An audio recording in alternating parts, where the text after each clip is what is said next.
Man. Okay, let's turn up some lights in this place. Well, everybody, thank you very much for coming and hanging out with me again. Second week in a row, I had some problems with my upload. So this week it is a problem with it's a technological problem, and we're having trouble. My editor's having trouble with his hard drive. So we're hopefully going to have our video up for tomorrow morning or tomorrow afternoon or something, but we'll see. Because this one's a good one and people should like it. Going back to the bodybuilder kind of stuff. Anyway, having said that, I thought this would be a good opportunity for me to look at some of the comments since I didn't have something live to do. Some of the comments about some of my recent videos, in particular the one about execution, and just go over that a little bit because I think people need a little bit of clarification about that, about what I'm talking about, what my angle was. And then, if you guys have any questions or any, concerns about that, then please put them up in the comments. But first and foremost, that video that I did was a video talking about the humanity of the death penalty as we know it in the Western world. And I know there's lots of other ways that people are executed around the world, but I wanted to talk about something that was more familiar with what we do and how the death penalty is enacted in North America, whether that be United States or as it was previously in Canada as well. And my point about that video was looking at whether that process can be humane at all, which is a completely separate question from whether we should or should not do it. And so, people can have their own opinions about whether or not it's right to do, whether or not it's fair to do, whether or not that's just punishment for people who commit heinous crimes. But I'm looking at the humanity of the actual process. So in other words, if you are going to kill somebody, is there a way to do it that can be humane and does it in a fashion that takes the person who's being executed any of their issues into consideration. I did in passing mention something about the morality of it because I just don't know that it suits the purpose that it is there for. And as a physician, I don't really like it. But having said that, I can't, there was a lot of people who talked about whether or not, people who were killed, the people who had the crimes committed upon them in the first place, whether they were given any compassion or any consideration. And obviously, they were the person that had a heinous crime committed against them, and they did not. And I will tell you that as a person, forget being as a physician, forget being as a YouTube content creator, I will say that as a person, if somebody did something to somebody whom I loved or somebody that I cared about, obviously I'm going to want retribution from an emotional point of view. I understand that, and I can empathize with that. But sometimes we have to not be ruled by our emotions. And when I think about the intellectual part of that, I then have to ask myself, what is the purpose that execution,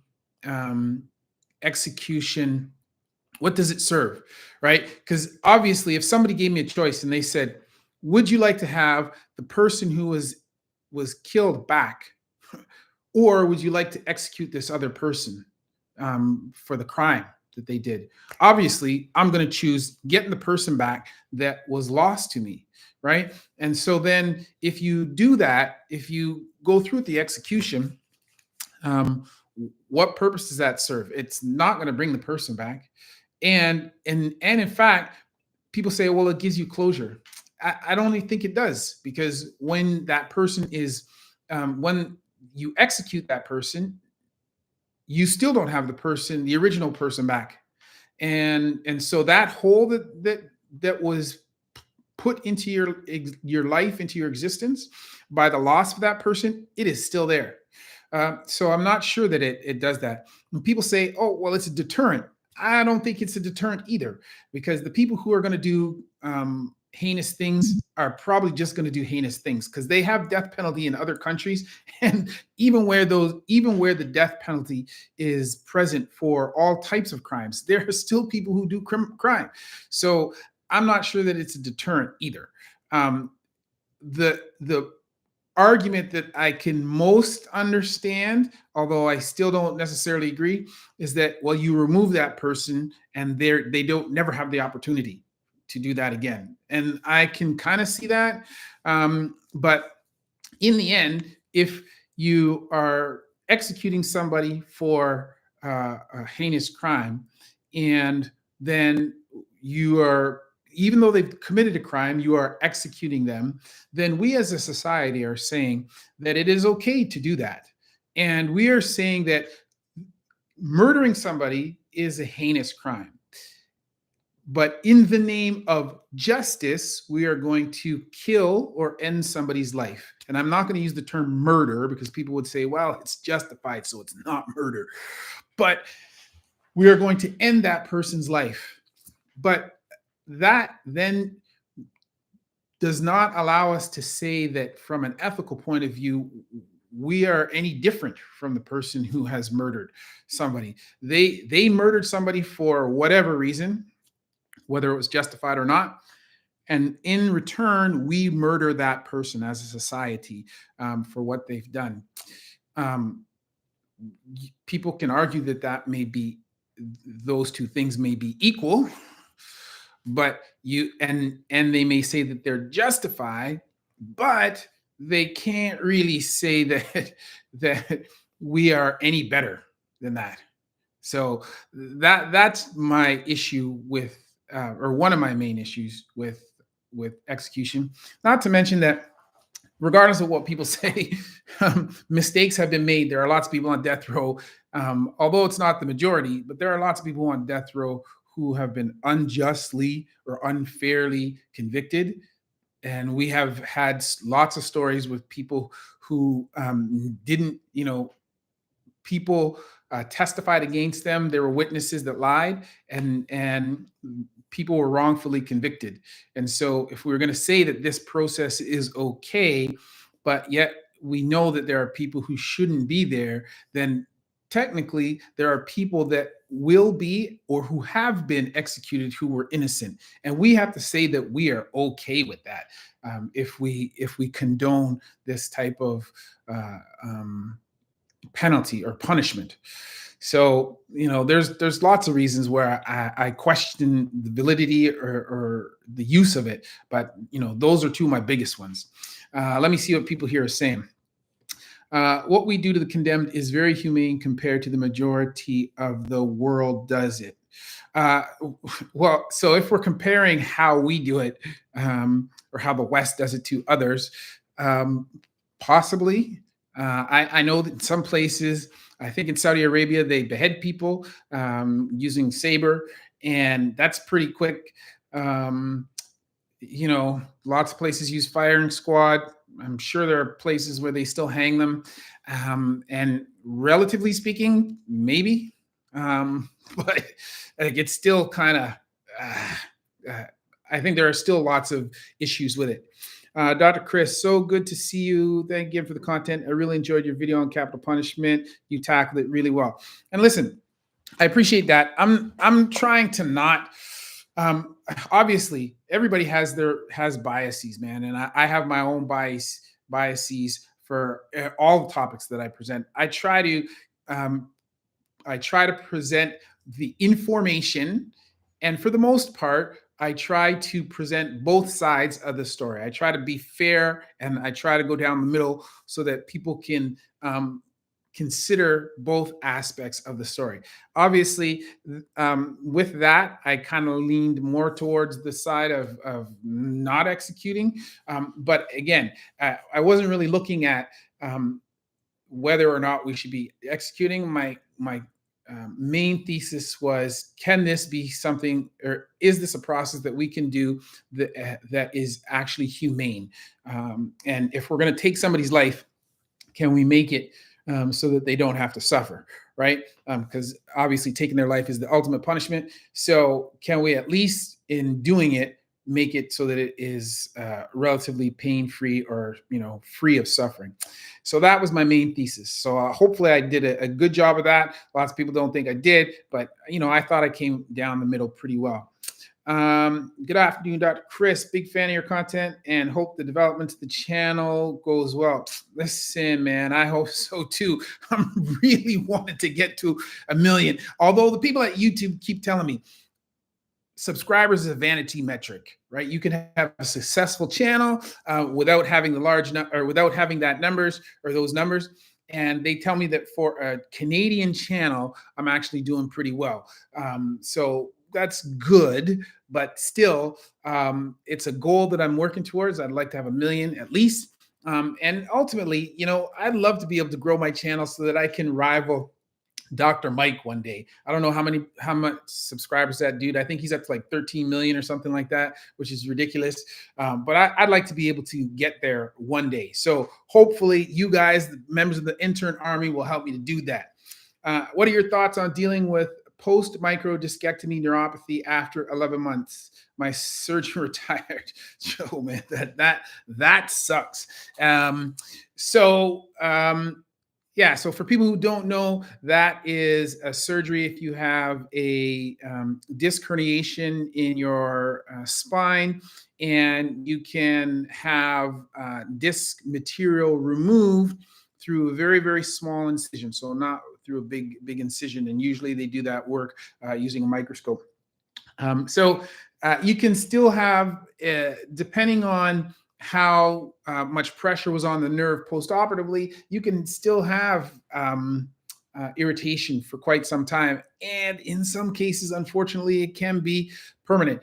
So the thing that I would just say is that as much as possible, you want to maintain flexibility of your spine. So you don't want your spine to become rigid. So that, you have to work on spinal mobility, both flexion, extension, and rotation. And then you also want to make sure that you're working and maximizing core strength, low back strength, glute, and hamstring strength, because those things help to support the spine. So do that as much as possible.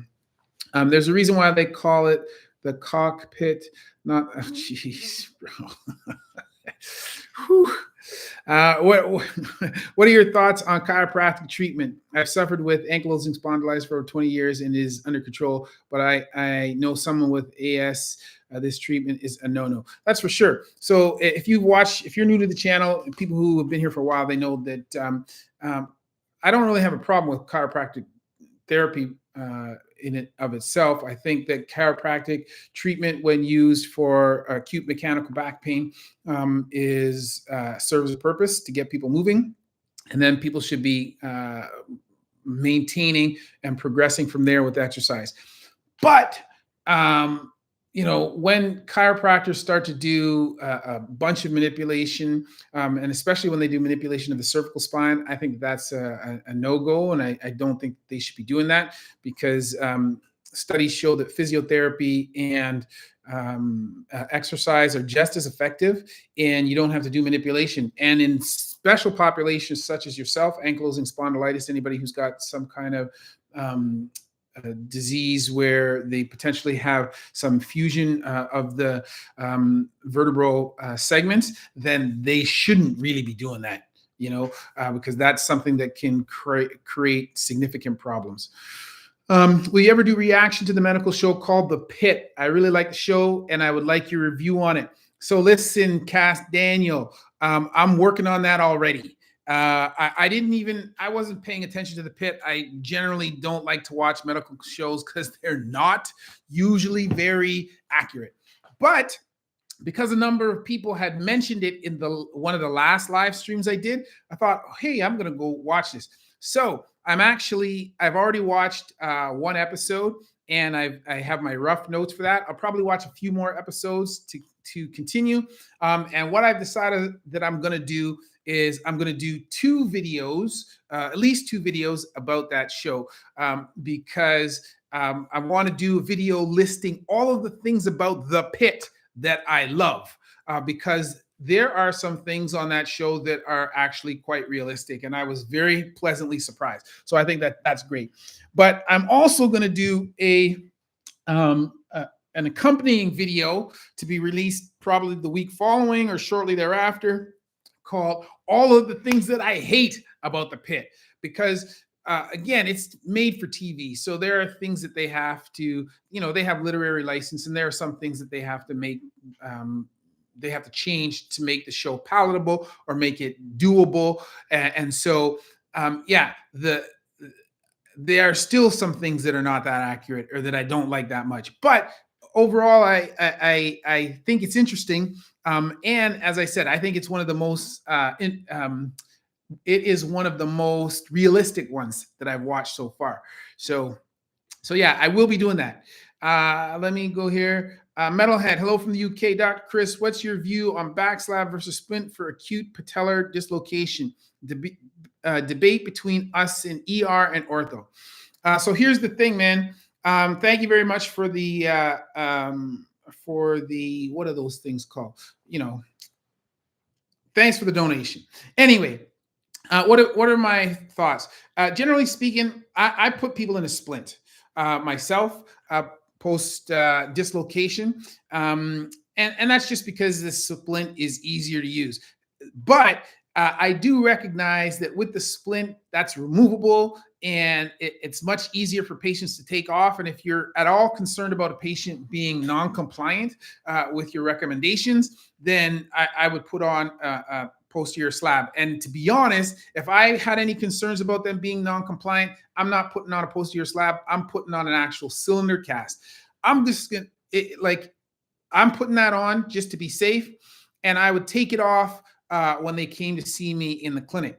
The more important question is, how long do I think that I should immobilize those people? And it really depends on how bad I think the dislocation is. If I think it was quite severe and there's significant pathologies such as an osteochondral defect or something like that, or associated periarticular fractures, then yes, I'm going to immobilize them for a significant period of time, and maybe out to 6 weeks. But if I think it was just a minor dislocation and it reduced easily, either before they came to see me or emerge, then I'm just putting them in a splint, and I'm only going to immobilize them for a couple of weeks. And by the way, for everybody who's ever had a patellar dislocation, or if you see a dislocation, people freak out about this, and then they spend all this time trying to reduce it. This is one of the easiest things to reduce ever. And even though patients don't want you to do this, you can have this thing over in like 2 seconds just by straightening the leg. So that's the quickest way to get this thing reduced. And it's the least painful, requires the least amount of work by the physician. Just straighten the leg. And even if you are just talking to them, holding the leg, they're holding it in the bent position because they're shocked. While you're talking to them, just kind of take the knee in one hand, the foot in the other, boom, straighten the leg. All of a sudden, they feel better. All the pain is gone. They relax.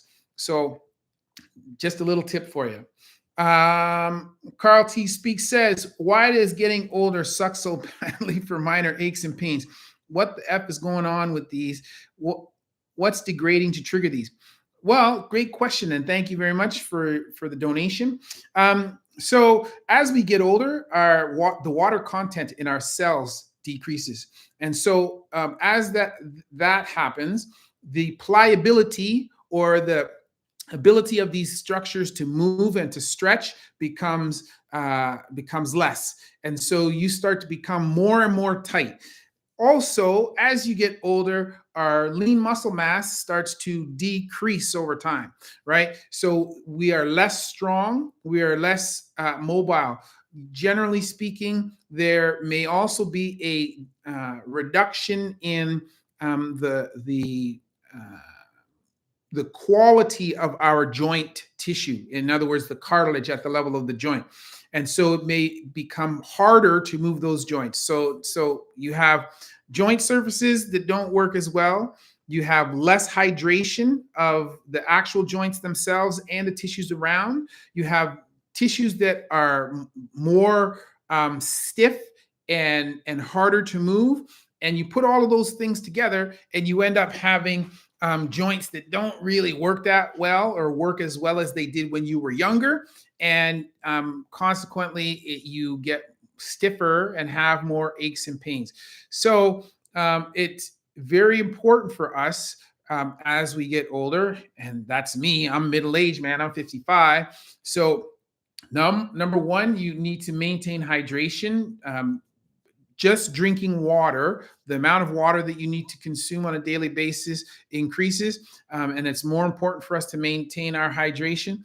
Number two, it's important for us to lift heavy. I always tell all my patients, all of the people who come train with us at the gym, you need to lift heavy shit all the time. Everybody needs to be weight training. And it's not weight training so that you can become jacked like a bodybuilder. It's weight training so that you can maintain as much muscle mass as possible. Remember what I said, everybody's muscle mass is decreasing over time. So instead of the line going like this, weight training is going to stop the line from dipping down so much and trying to keep it to be more of a level line.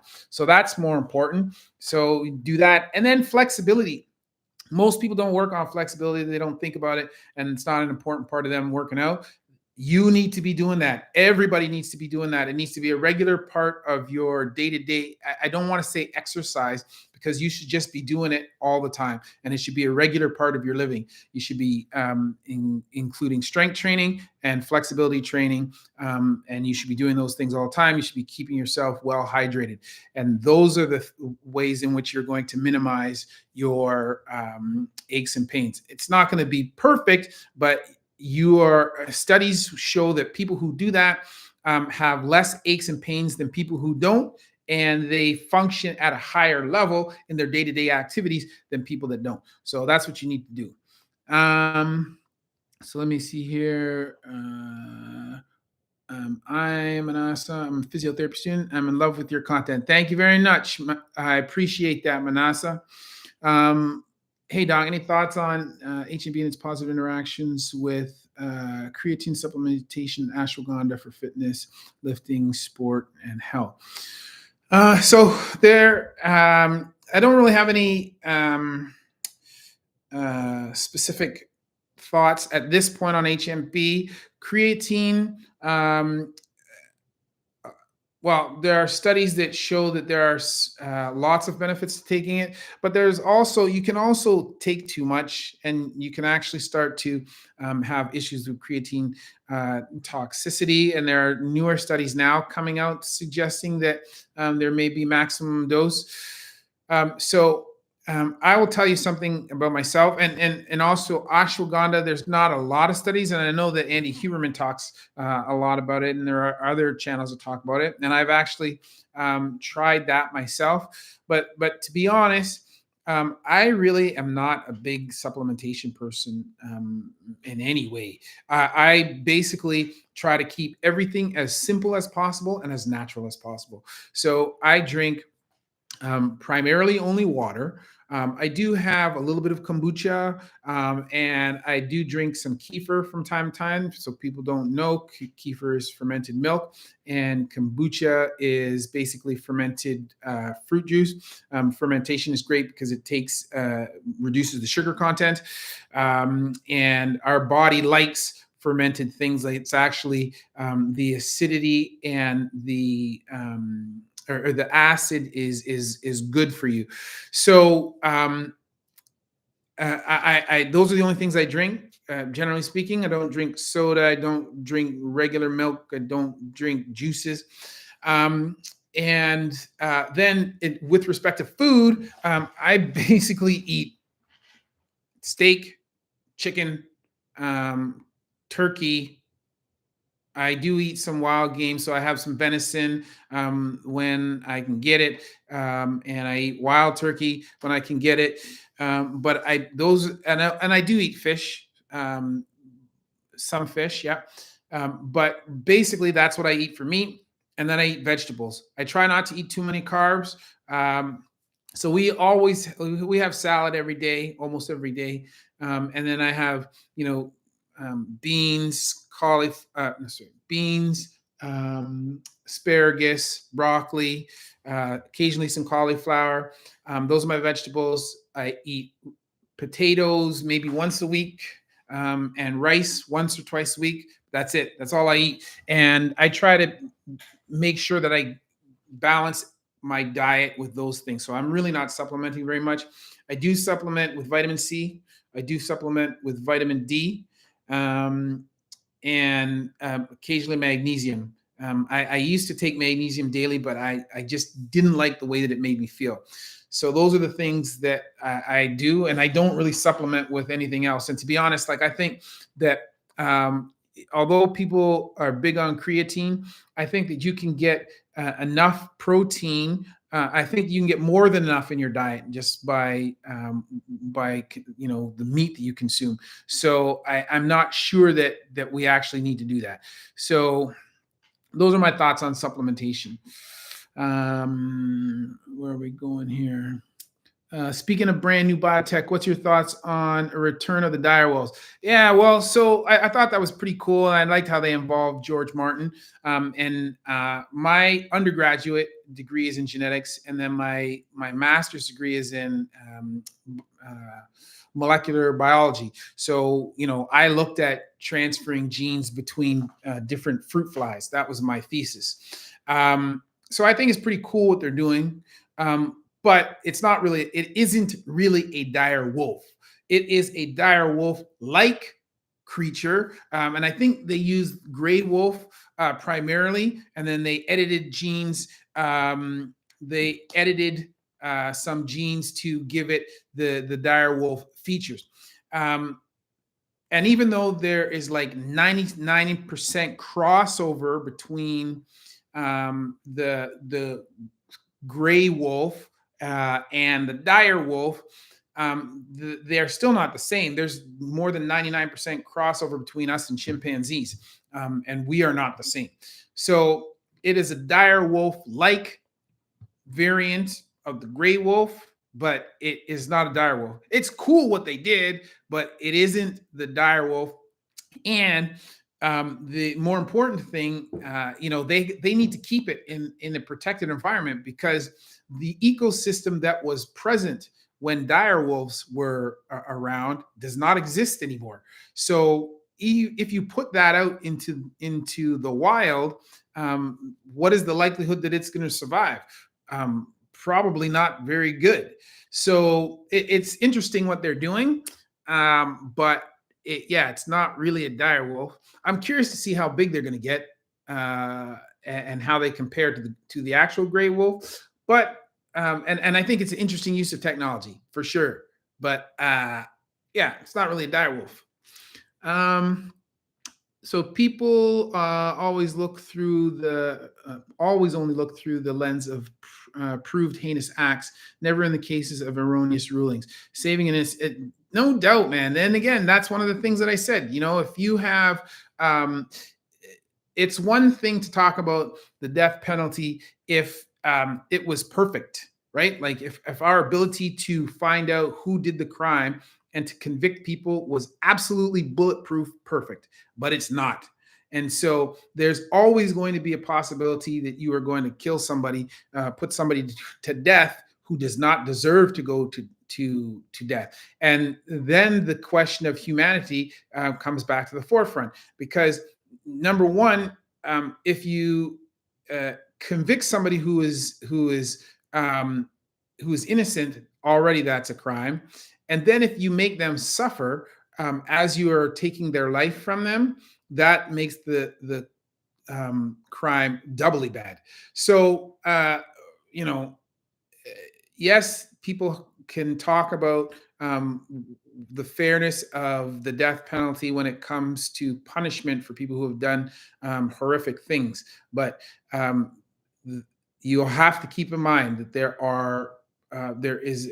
nothing is foolproof. There's a significant chance, not a minor chance, that they can make a mistake, and you could be killing somebody who doesn't deserve to die. So, yeah, most definitely. Great to see you again. My friend tore his Achilles badly, I think fully turned, and no surgery was done. What is the rationale for surgical intervention in such a bad rip? So listen, Toby, if you look up there is a study that was conducted by, what the heck's her name now?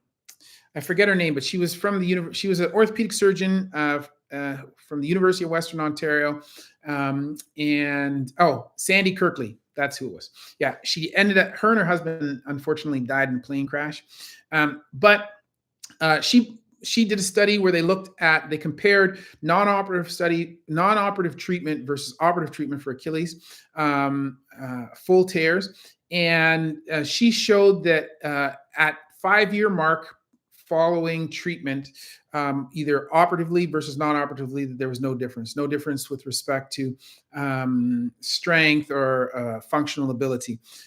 In the short term, so in less than 5 years, there was a slightly higher incidence of re-rupture in the population that was treated non-operatively, and there was better push-off strength in the population that was treated operatively. So there were some slight differences, but only within the short term.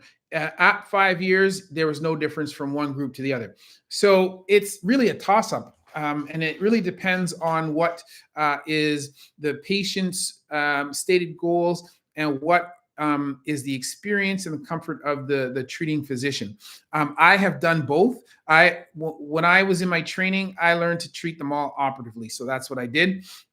And then after I started working for myself as an independent physician, I had a couple of patients who decided that they didn't want treatment. And they just wanted to treat it non-operatively. And I was like, yeah, this ain't going to work. And then surprisingly, it did work. And, I had some of those people who were involved with sports. One was an avid runner, long distance runner, able to get back to running in a year, and they didn't have any issues. So now I am a little less aggressive in treating these operatively. One of the biggest known problems with operative management of this is wound complications, and there's just not a great blood supply to that area. So when you treat these with a conventional longitudinal incision, it's not uncommon that there are wound complications afterwards, and because of that, it's a bit of a pain in the ass when you have to manage these. You treat something and it heals. The tendon itself heals within sort of 8 to 10 weeks, but then you got to manage these patients, some of them, for out to a year afterwards because they have wound complications. So that sucks. So there are newer techniques. One of which is called the PARS technique, developed by the company Arthrex, where you can make a smaller transverse incision. So I've learned how to do that, and I've not done any in any patients yet, because it's not something that I'm seeing super frequently. But that's a newer technique which addresses some of the issues with wound complications. So again, there's no real indication whether you should treat it one way versus the other. And as I said, I've done both, but I'm leaning towards, for my own practice, if you are a young athlete, you're trying to get back to competitive sports, and you're really concerned about being able to push off or have some explosivity, then I'm leaning towards repair. And if you don't care about those things, then non-operative management is fine. And whether you treat it operatively versus non-operatively, it doesn't really change the timeline of treatment. The course of treatment takes about the same amount of time. So that isn't really a factor that weighs into it. It's more just, as I said, about what are the patient's goals and what is the surgeon's experience. Dr. Raynor, thank you for your content. Could you please explain energy and oxygen used in the body and how that dynamics plays out in chronic illnesses like functional neurologic disorder? I'm not sure what you're talking about or what you're specifically asking there, Audrey. All I would say is that chronic illness as a whole is any chronic disease puts a is like a stress that's on the body, and it puts brakes on the body's ability to um, create and use energy efficiently. So, because any illness, chronic illness, has an energy demand on the body, because obviously the systems of the body, depending on what system is involved in the chronic illness, are not working as optimally as they would be. And so, because they are not working efficiently, they will require more oxygen, and they have higher energy demands. And then, in addition to that, you also have anytime you have chronic illness, generally speaking, your immune system is also compromised. And so, because illness is associated with higher levels of cortisol, that is going to affect how your immune system functions. And that is also going to weigh heavily on your energy requirements and your oxygen requirements. So energy and fuels that would normally be used to maintain homeostasis in the body and power all of your other organs and your voluntary and involuntary movements.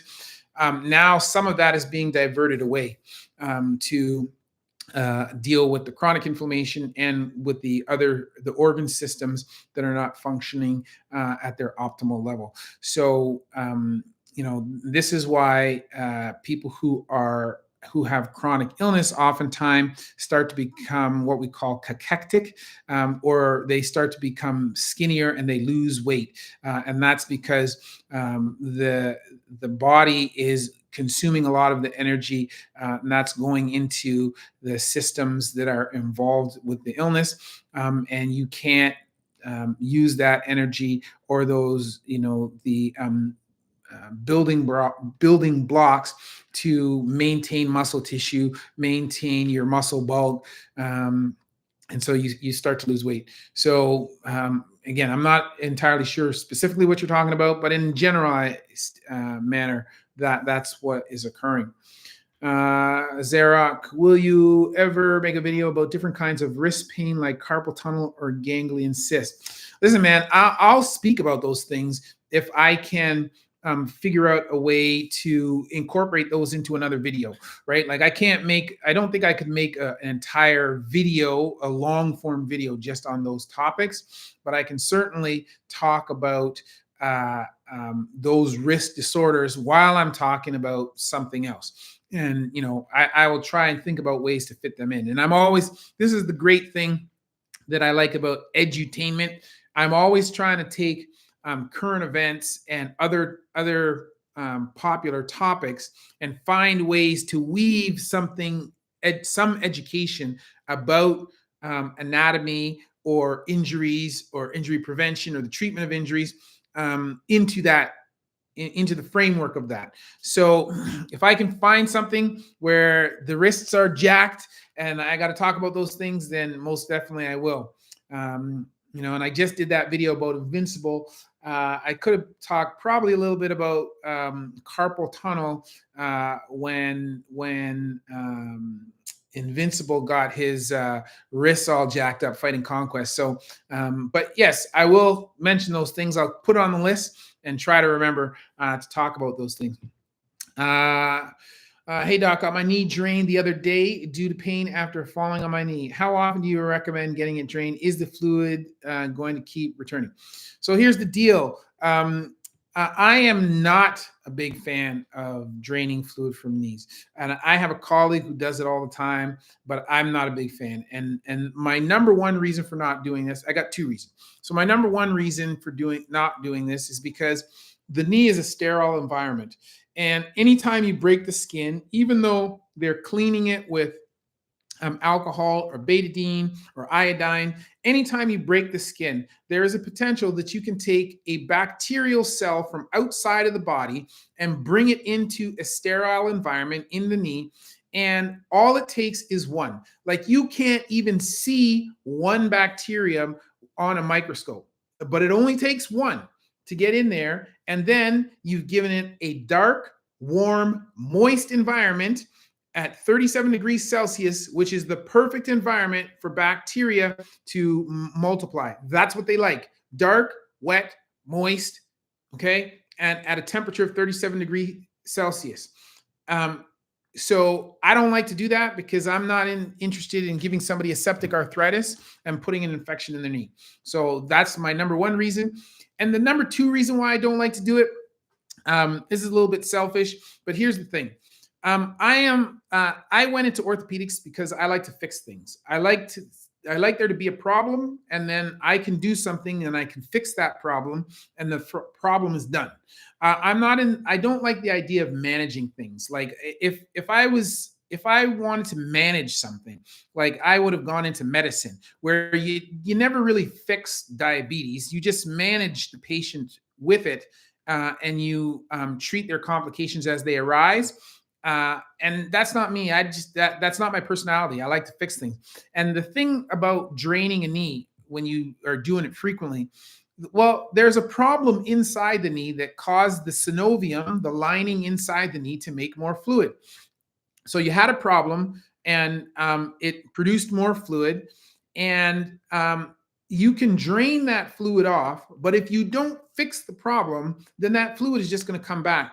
And so because I don't really like the idea of managing things over long periods of time, I don't really like draining fluid, because what happens is that you have people, they have a problem in their knee that could be fixed, but it's much easier for them to just come to you and say, can you take this fluid off? And then you take the fluid off. And so you do that. And then, maybe 2 weeks later, the fluid comes back. So then they come back to get the fluid taken off. And you keep doing it. Every time you do it, there's a chance you could introduce infection into the knee. And not only that, but generally speaking, whatever problem that is causing that extra fluid has not been addressed. And over time, it starts to deteriorate and worsen. So then the fluid comes back either more aggressively or more frequently, or in larger amounts. And so then that person keeps coming back, asking you to drain fluid and never fixing the problem. And that, like, for somebody, I don't know, like somebody like myself, I'll just take myself. When I'm seeing in my clinic, for example, my fracture clinic tomorrow, I looked at my schedule. I got 64 patients that I'm going to see in that fracture clinic tomorrow. And 64 patients that I got to see those patients. I got to dictate notes, do orders on those patients, and all of that. And sometimes I have close to 100. And I don't want to add any patients to that list that I don't have to, right? So if I don't need to be seeing you, I don't want to see you. And for me to see somebody to do drain fluid off their knee, when we could just fix the problem that they have so that they can get back to their life, not have regular follow-ups with me to drain their knee, and then they can go do the things that they want without having any swelling. Like, to me, that just, I would just rather they do that. So I usually tell people, I'm not in the business of repeatedly draining your knee. And I'll tell people, so I generally don't do it. If it's really, really swollen, really, really bad, I will tell them, I will do this one time, and then we come up with a plan. And if you don't like that, then you're welcome to see another surgeon if you want. But I'll drain it once, and then we'll figure out a plan to treat your problem so that you can get on with your life, and then you don't need to keep coming back. So that's the thing. So how frequently? I would say not frequently. I would get it done once if it's really bad, and you can't weight bear and have difficulty bending your knee. But after that, I would figure out a plan to address the pathology, whatever it is that's in your knee. Okay. Hello. Good day, Dr. Chris. May I ask, what's your observation on psoriasis? Could it affect us internally, or is it just an external thing?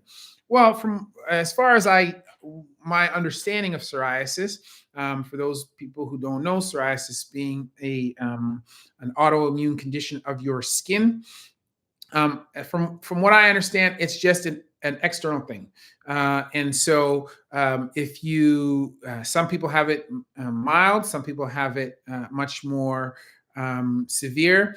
And generally speaking, it's usually, it can be a bunch of places, but it's most commonly around the elbows and around the knees, where the tissue bends. And, as long as you are keeping your skin moisturized, and there are a number of different creams that you can use.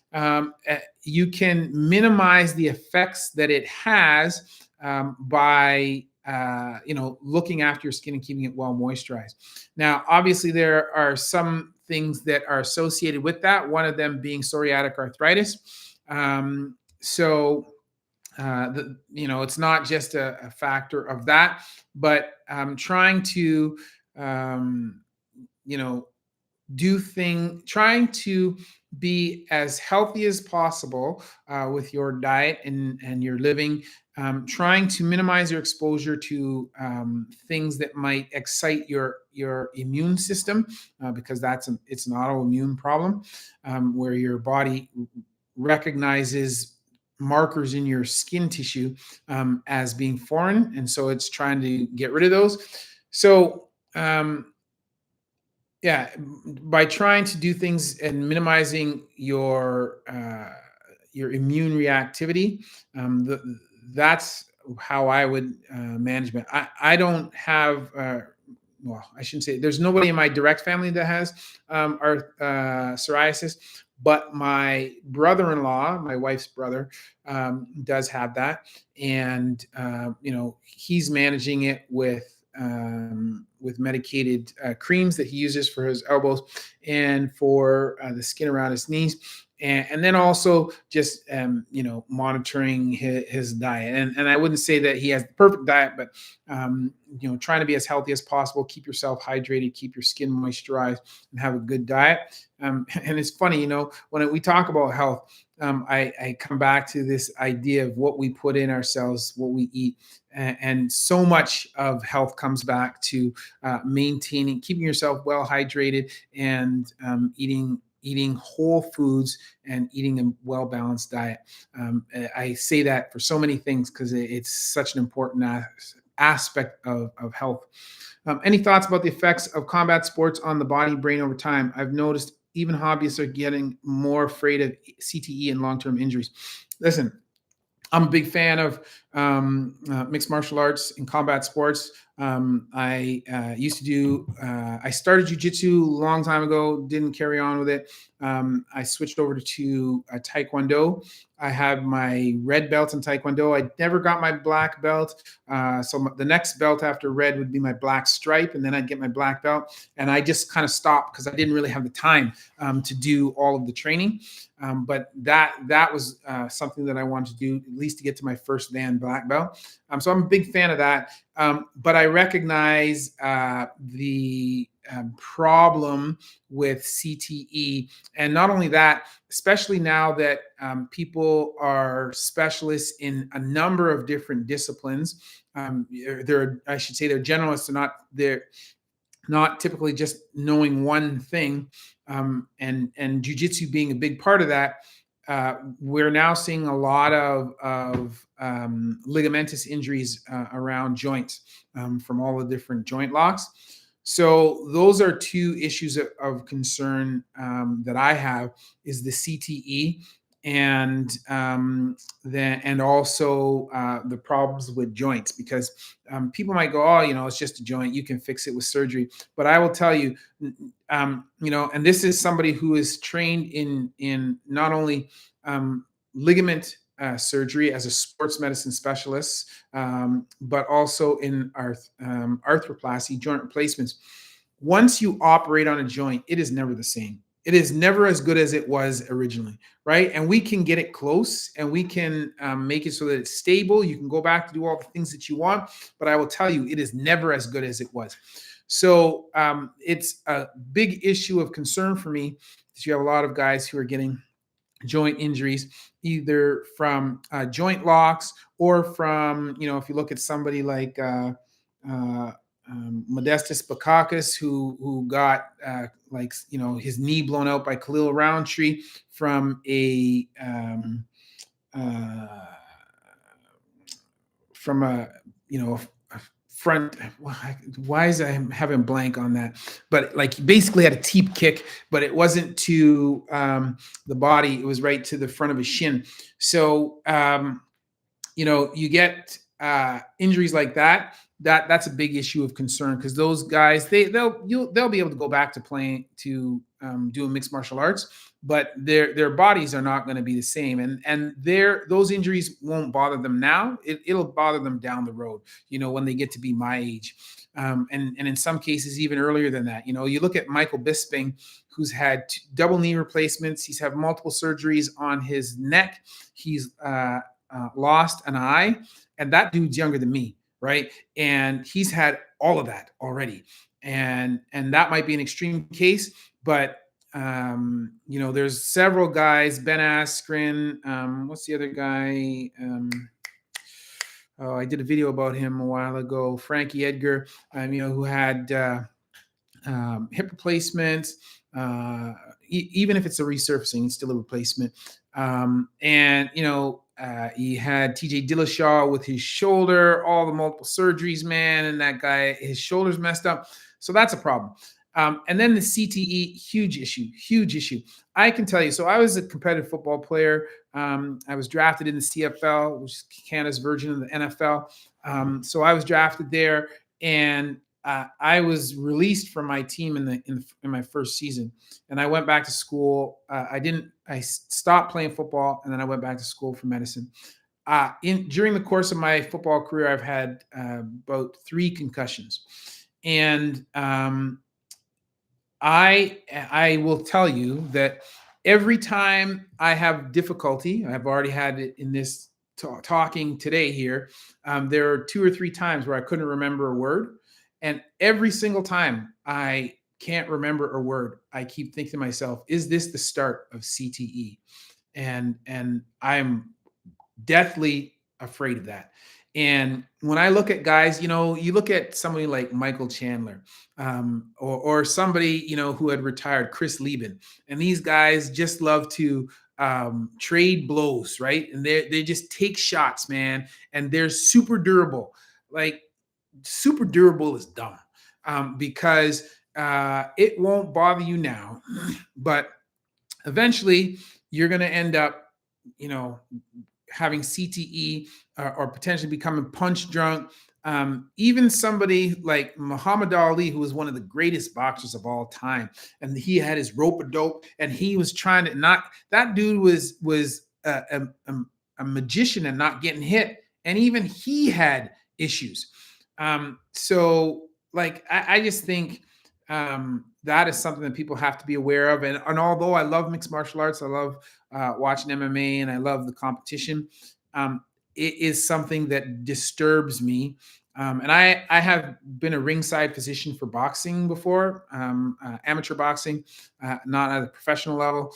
I've never done ringside for MMA, but that is something that concerns me about it. And so I have a love-hate relationship with mixed martial arts, because I think, on the one hand, I do love watching it. I love the technicality, especially when there are very high-level athletes going against each other, either high-level strikers or high-level jiu-jitsu players.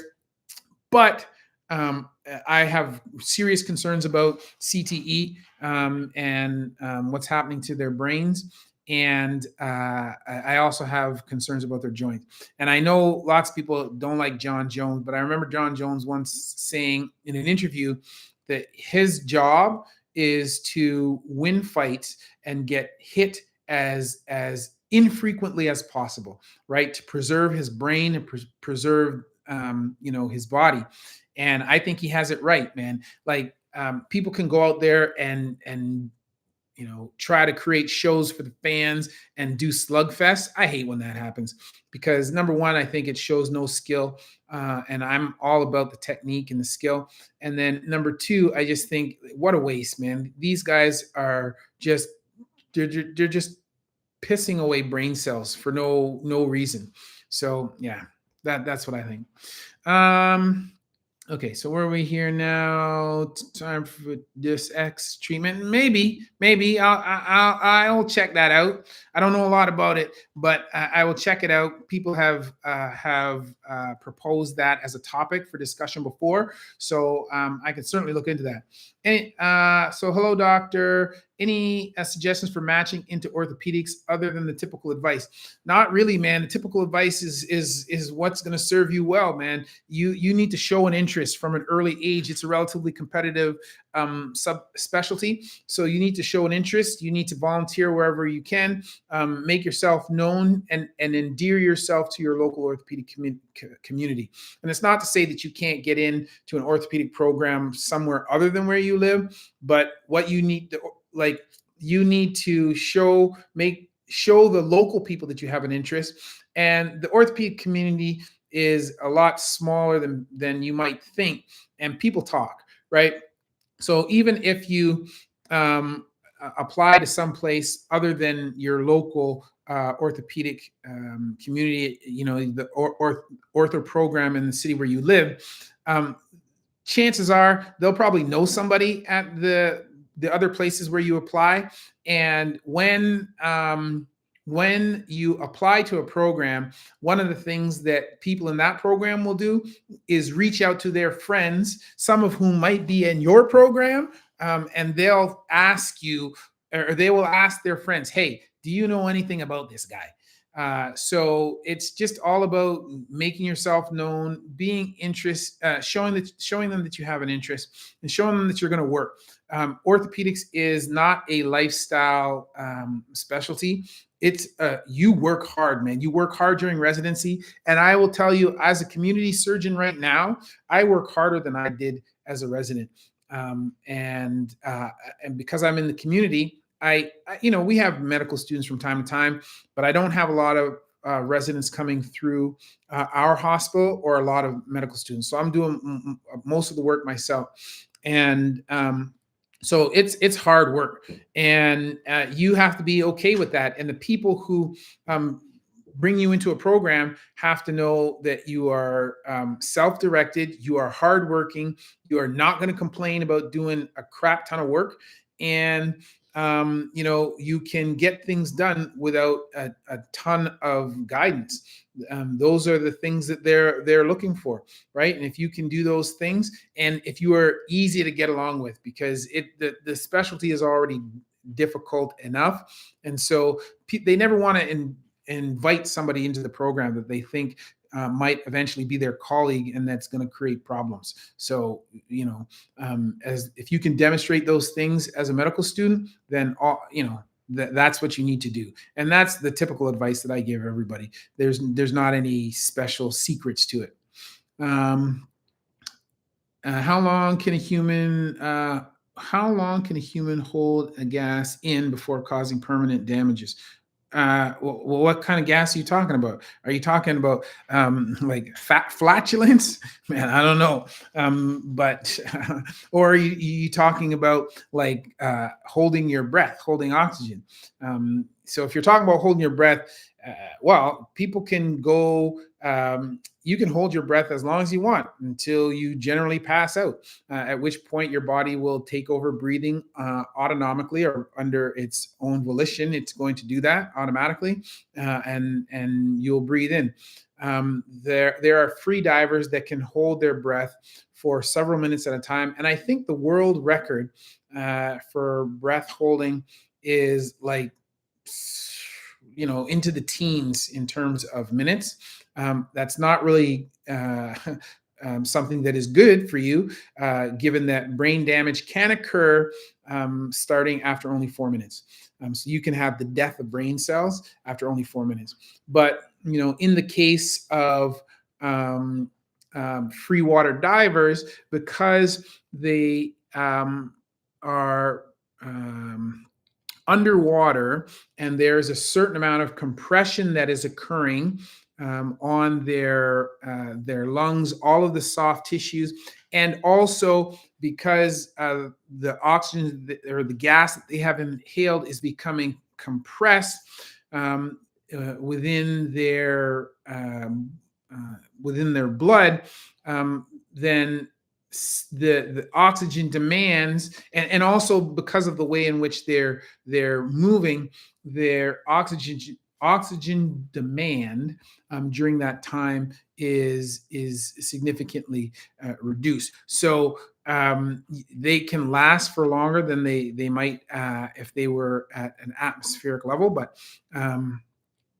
it's mere minutes before brain damage can occur, and but in certain circumstances that can be extended. And I am not entirely sure if, even though they can do it for double-digit minutes, I'm not entirely sure that still doesn't create some damage at a neurological level. So that's what I would say. Do you think drinking milk is bad? No, I don't think drinking milk is bad. If you want to drink milk, drink milk. But you have to recognize that the genes or the enzymes that break down milk, break down the lactose in milk.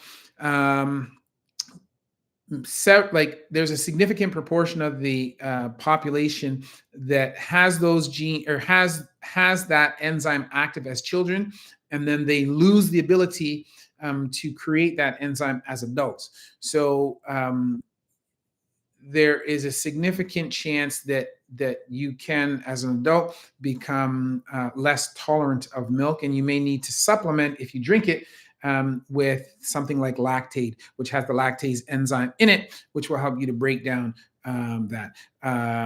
For myself, I've been fortunate enough that I'm not one of those people. I could drink milk now if I want. I don't have any problems with it.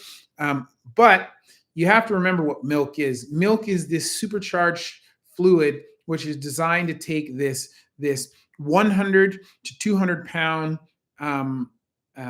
animal, which is a calf, and balloon them up to a 1 ton, 2,000 pound animal, like over time.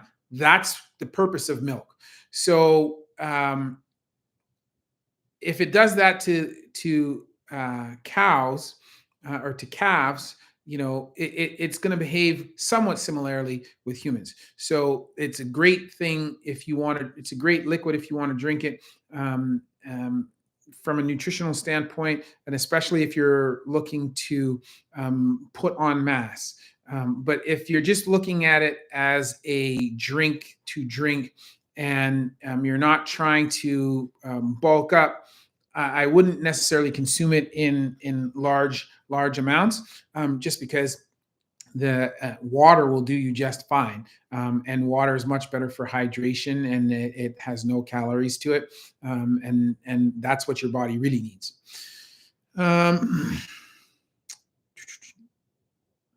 Okay, no liver, no pork. Oh, no. Hey, Prof, man, I don't eat a lot of pork. I don't. And I don't have anything against pork. I just don't eat a lot of it. But I do like liver, and I do like kidney. So organ meats are great for you, and I do buy them when I have an opportunity to. And I've actually, I have 3 kids, so 2 of my kids will eat liver or kidney when I make them, and they don't think twice about it. The other kid has a very limited diet. He doesn't want to eat anything that's kind of strange, and so to him, liver and kidney, organ meats, those are all strange. But those are a great source of iron, a great source of protein, great source of nutrients. And great source of collagen. So I like those things. They don't make a huge part of my diet, but I do eat them. Let me see here. I'm on antiviral for 3rd day for shingles. Any suggestions? What besides rest? Oh man, listen, my thoughts go out to you, because shingles is terrible. And it's quite painful. So if you're already on antivirals, then yeah, just get as much rest as you can. Hydrate yourself as much as possible. Use some analgesic, ibuprofen, if necessary for your pain symptoms, because shingles is really, really terrible. And for people who don't know what shingles is, so shingles is the adult manifestation of chickenpox. So if you've been exposed to the chickenpox virus, then as an adult you can get shingles. And basically what happens is once you've had it, the virus can remain latent in your nervous system, and then at some point later in life as an adult, when your immune system becomes slightly taxed, or is not quite running at 100% efficiency, you can have shingles, the virus come out with very, very painful sores along a nerve distribution. So it's really interesting with respect to the patterning, because you only get the rash in the distribution where that nerve surfaces. So you might see this rectangle of a rash along your back or along your side. So it's very clearly demarked zone where it occurs, and then also it's quite painful. So yeah, my heart goes out to you, man. Hey Cam, hello. Jurassic Park is real. Well, listen, man. The next thing they want to do is to work on the woolly mammoth. So that company has done the dire wolf, but as I said, it's not really a dire wolf; it's a gray wolf. And the woolly mammoth won't be an exact woolly mammoth. It will be a woolly mammoth type of like elephant. So it'll be kind of a mashup. It'll be its own new species. It's not going to be a woolly mammoth, but it'll be something like that. And Prof says, I want a woolly mammoth back. Wouldn't you want to ride one? Listen, man, I don't know what their behavior was like. So I'll just wait to see what they look like and see what they behave like before I ever talk about riding one. Question is then, if it does survive, what are the chances of not a dire wolf evolving into a dire wolf? Well, I think, Sean, part of that evolutionary process is determined upon what type of environment it will be in and what type of evolutionary pressures that it as a species experiences, because that's what guides its evolution, right? And so you would need to create the evolutionary pressures that were present when the dire wolf was around so that you could get it to evolve in that direction. And who knows exactly what they were. And you may be able to have an idea of what the climate was and what some of the other organisms who were alive were like. But the likelihood of the ability to recreate in full that environment and the corresponding evolutionary pressures is probably pretty low. So it might happen by chance, but yeah, I don't think so. My advice on weightlifting with any advice on weightlifting with hypertrophic facets? I want to get strong. So listen, Dante, I would say you need to work on just doing things very in a very progressive manner. And there's nothing wrong with weightlifting with hypertrophic facets, but the hypertrophic facets, and for people who don't know what we're talking about in the spine, and these are the parts of each vertebrae that interculate or interact with the next adjoining vertebrae. So each vertebrae has its main tail, but it also has two little feet that hang down that kind of interact with the vertebrae below it. And those facets, sometimes if there's a lot of instability around the spine, they can become bigger in size over time, which occurs with the arthritic process. And so hypertrophic facets is a marker of excessive movement at that vertebral level, which itself is caused by insufficient support by the surrounding structures. And the surrounding structures would be the dynamic muscles around that segment of spine. So I would be first working on developing your strength around the stabilizing muscles of the spine. And that includes your core, your low back muscles, your glutes, and your hamstrings. If we're talking about your lumbar spine. And I'd also spend some time working on spinal mobility. So restoring your ability to flex your spine, so bend it forward.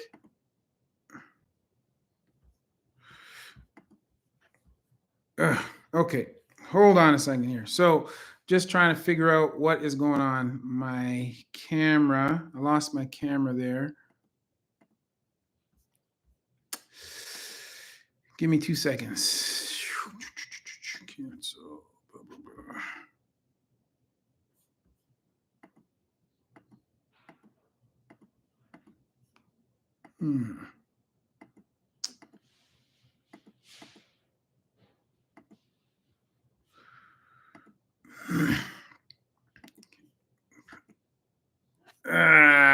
What is going on with my camera? Okay. Give me 2 seconds. I got to figure that out. Somehow I lost my camera.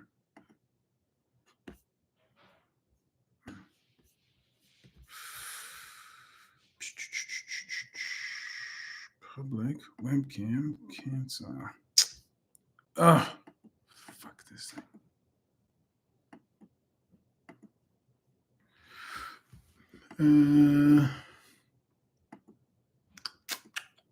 White mode, background, no.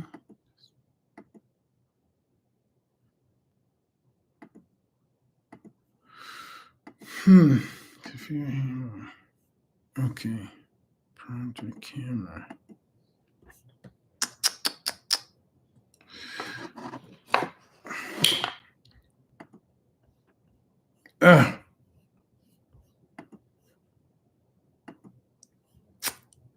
Okay, that's okay. Well, I can't figure out what's up, so I'm going to call it quits. Thank you very much for hanging out with me, guys, and keep your eyes posted for the video, which is going to be coming out tomorrow, and we'll go from there. All right. Thanks very much.